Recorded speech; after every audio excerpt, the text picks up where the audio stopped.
Kamu dua makur. Jadi perhabar siapa? Apa kan? Perkara-perkara yang selalu kisah menyangkut dengan akidah kita, dengan agama kita, tingkah laku kita. Sebenarnya kita umat Islam, umat penghuni syurga semuanya. Pun demikian Bapak Ibu sekalian, masuk syurga adalah banyak langkah-langkah yang kita lalui. Banyak perkara-perkara yang kita akan tempuh. Di antaranya apa yang disuruh oleh Allah SWT, itu yang kita kerjakan. Kita sebagai umat Islam yang perlu sekali kita garis bawahi, atau kita perlu paksakan diri untuk mengarah ke masa hadapan, ke masa kita semuanya. Yang pertama adalah keikhlasan hati kita masing-masing untuk kita menuju ke alam syurga. Dengan keikhlasan, dengan hati yang murni, dengan hati yang bersih. Tidak ada hati yang dengki, khianat, munafik. Dengankan kita, siapa saja, termasuk ulama-ulama pun, kalau hati tidak bersih, tidak ke mana.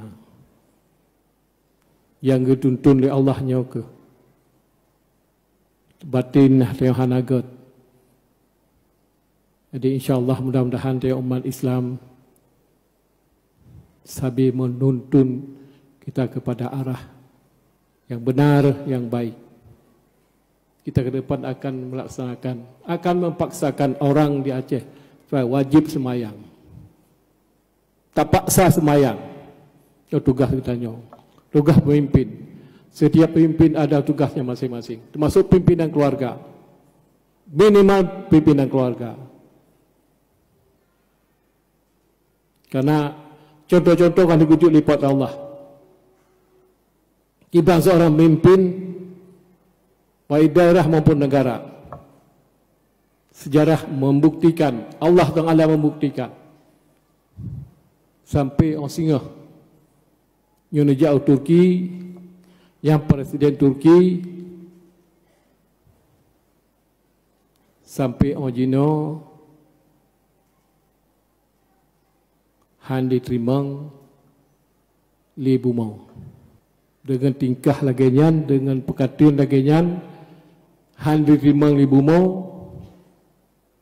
Han dapat tanam semoga dicor mayat. Jadi tugas kamu, urusan kamu, paksa urus mayang. Ia bertepatan pada 17 Ramadan untuk Pemerintah Aceh, saya arahkan kepada Kepala Syariah Islam untuk melaksanakan surat edaran. Setiap azan berkumandang, kedai tutup mandum, jak semayang. Urus Jumaat, nyona palang, bak masjid, tidak semayang. Kamu melakukannya. Akan taci, akan ada pubut. Ada pubut. Jadi hampa terkejut. Bermakut, kamu akan bergeraknya. Karena sesuai dengan visi misi kamu, partai kompanyo. Sesuai visi kamu, agama, baru bla bla bla bla kemudian. Ya kamu pubut dan insyaAllah. Kata pegat Aceh Hukum, sabar-sabar dengan roh. Madum. InsyaAllah. Mungkin nyo lanjut lampu sampau. Badul madum apa akhir. Assalamualaikum warahmatullahi wabarakatuh.